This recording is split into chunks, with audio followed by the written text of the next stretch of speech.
હું એક વિધવા સ્ત્રી હતી અને મારી જિંદગીનો એકમાત્ર સહારો મારો નાનો દીકરો હતો. તે ખૂબ નાનો હતો અને તેને દૂધની ઘણી જરૂર પડતી હતી. તેથી દરરોજ હું ગામના એક દૂધ લાવતા માણસ પાસેથી દૂધ લેતી હતી. શરૂઆતમાં એ મારા માટે ફક્ત એક સામાન્ય માણસ હતો, પરંતુ સમય જતાં તેની સરળતા અને સંવેદનશીલતા મને સ્પર્શવા લાગી. તે જ્યારે પણ આવતો ત્યારે મારો દીકરો તેને જોઈને ખુશ થઈ જતો. ધીમે ધીમે રેખતો તેની પાસે જતો અને તેની આંગળી પકડી લેતો. શામો પણ એને ખૂબ પ્રેમથી ઊંચકીને પોતાની છાતી સાથે લગાવી લેતો અને રમાડતો. હું દરવાજા પાસે ઊભી રહીને આ બધું જોઉં અને મનમાં એક અજાણી શાંતિ અનુભવું. મિત્રો, મારું નામ સંગીતા છે. મારી ઉંમર 29 વર્ષની છે અને હું એક માતા તરીકે જીવન જીવવા માટે સંઘર્ષ કરી રહી છું. એક સમય એવો હતો જ્યારે મારી જિંદગી ખૂબ જ સુંદર હતી. મારા પતિ મને ખૂબ પ્રેમ કરતા હતા. અમારા ઘરમાં હાસ્ય હતું, ખુશી હતી, સપના હતા. પરંતુ કિસ્મતે એક જ ઝટકામાં બધું છીનવી લીધું. એક ભયંકર અકસ્માતમાં મારા પતિનું અવસાન થઈ ગયું અને એ દિવસથી મારી જિંદગી સંપૂર્ણ રીતે બદલાઈ ગઈ. અમારા લગ્નને માત્ર 3 વર્ષ થયા હતા અને મારો દીકરો માત્ર 6 મહિનાનો હતો. તે દિવસે હું માત્ર પતિને જ નહીં પણ મારા સપનાઓને પણ ગુમાવી બેઠી હતી. પતિના જતાં જ ઘર સૂનું થઈ ગયું. દિવાલો એ જ હતી, પરંતુ તેમાં રહેલી ખુશી ગાયબ થઈ ગઈ હતી. રાતો લાંબી અને નિરાશાથી ભરી બની ગઈ હતી. હું ઘણીવાર રડતી અને વિચારતી કે હવે આગળ શું કરવું. પરંતુ પછી મારા દીકરાની નાની આંખો મારી તરફ જોવે અને હું ફરીથી હિંમત એકઠી કરતી. કારણ કે હવે હું ફક્ત એક સ્ત્રી નહોતી, પરંતુ એક માતા પણ હતી.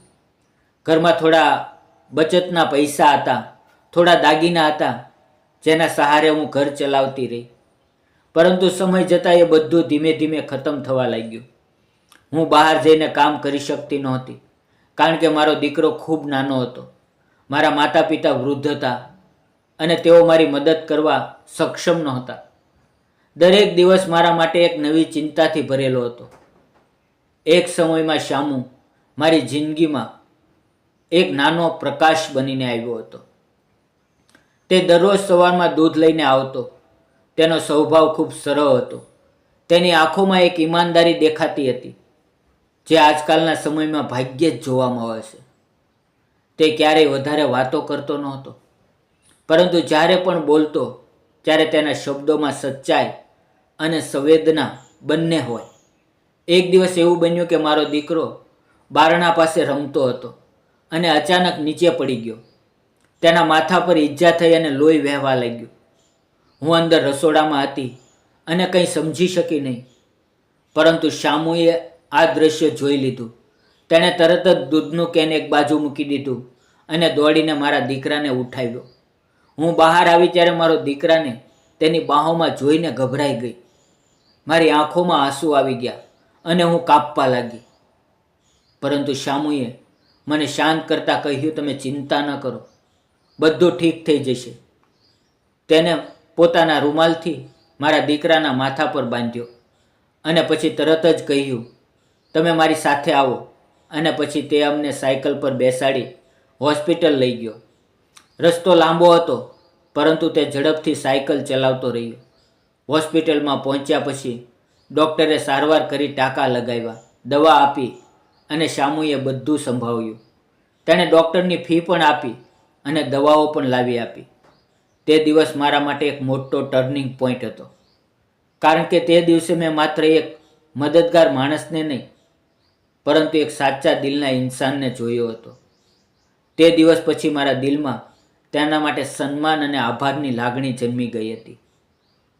આમ સમય પસાર થતો ગયો અને અમારા વચ્ચે ધીમે ધીમે એક વિશ્વાસ ઊભો થયો. હવે તે ફક્ત દૂધ આપતો માણસ નહોતો, પરંતુ મારા માટે એક વિશ્વાસપાત્ર મિત્ર બની ગયો. તે ક્યારેક થોડો સમય બેસી જતો, મારી સાથે વાતો કરતો, મારા દીકરાને રમાડતો અને મારા ચહેરા પર સ્મિત લાવવાનો પ્રયાસ કરતો. મારું હૃદય જે લાંબા સમયથી તૂટી ગયું હતું હવે ધીમે ધીમે સાજું થવા લાગ્યું હતું. હું ઘણીવાર વિચારતી કે શું મને ફરીથી ખુશ રહેવાનો અધિકાર છે? શું હું ફરીથી કોઈને મારા જીવનમાં સ્થાન આપી શકું? પરંતુ સમાજના નિયમો અને લોકોની વાતો મને રોકતી હતી. એક દિવસ શામુએ મને કહ્યું કે તમારી હિંમત જોઈને મને ખૂબ માન થાય છે. તમે એકલા હોવા છતાં પણ જીવન સાથે લડી રહ્યા છો. તેના આ શબ્દો મારા દિલને સ્પર્શી ગયા, કારણ કે કોઈએ પહેલીવાર મારા સંઘર્ષને સમજવાનો પ્રયાસ કર્યો હતો. તે પછી અમારી વાતચીત વધવા લાગી. અમે એકબીજાની સામે ખુલવા લાગ્યા. કોઈ ખુલ્લી કબૂલાત નહોતી, પરંતુ દિલમાં લાગણી સ્પષ્ટ હતી. એક સાંજ એવી આવી જ્યારે આકાશમાં ફરી કાળા વાદળ છવાઈ ગયા અને વરસાદ શરૂ થઈ ગયો. હું મારા ઘરમાં બેઠી હતી અને મારો દીકરો મારી બાજુમાં રમતો હતો. ત્યારે બારણું ખખડ્યું. મેં બારણું ખોલ્યું તો શામુ ભીંજાયેલો ઊભો હતો.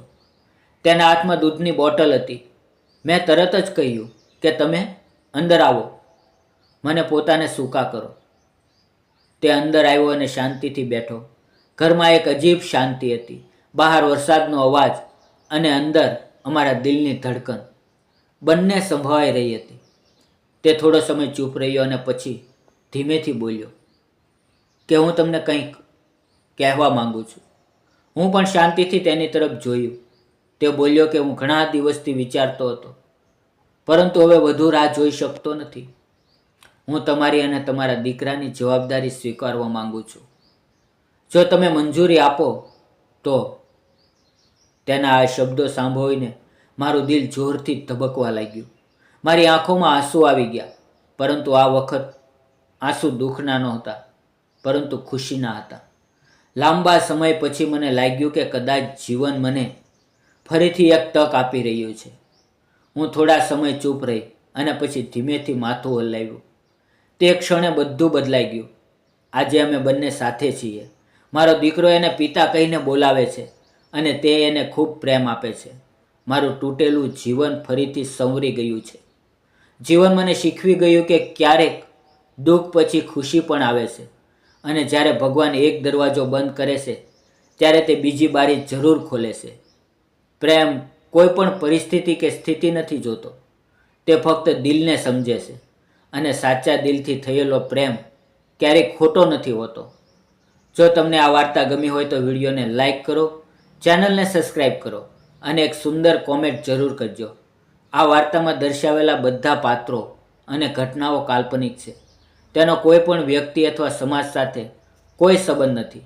આ વાર્તા ફક્ત મનોરંજન અને સકારાત્મક સંદેશ આપવા માટે બનાવવામાં આવી છે. મિત્રો, વિડીયો જોવા બદલ આપ સૌ મિત્રોનો દિલથી ખૂબ ખૂબ ધન્યવાદ મિત્રો.